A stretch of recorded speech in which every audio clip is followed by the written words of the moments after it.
भुजबळ साहेबांनी एक पुढचं पाऊल टाकले, ते म्हणतात की मी मनोमिलन घडवण्यासाठी पुढाकार घेतो. मी एवढंच सांगेल, 7 वर्ष झालं मी राजकारणात आलेलो आहे.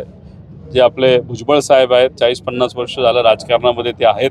विविध पक्षामध्ये त्यांनी तिथं कार्य केलं आहे. पण काही झालं तरी पवार साहेब आणि अजितदादांना ते फार जवळून तिथं ओळखतात आणि त्या दृष्टिकोनातून राजकीय ओळख आणि एकत्रित काम केल्यामुळे त्यांनी तिथं इच्छा ती व्यक्त केली असावी. पण शेवटी हा पार्टीचा जसा विषय आहे तसा कुटुंबाचा सुद्धा विषय आहे आणि अजितदादा आणि सुप्रियाताई हे कुटुंबीय आहेत.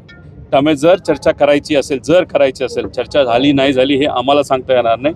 तर मग या भाऊ बहिणींना तिथं चर्चा करावी लागणार आहे. पण कुठलीही चर्चा झाली तरी शेवटी लोकशाही टिकवण्यासाठी आमच्याबरोबर जे आमदार आहेत, जे पदाधिकारी आहेत, त्यांनासुद्धा विश्वासात घेतल्याशिवाय कुठलाही निर्णय हा आदरणीय पवारसाहेब सुप्रियाताई घेतील असं मला वाटत नाही.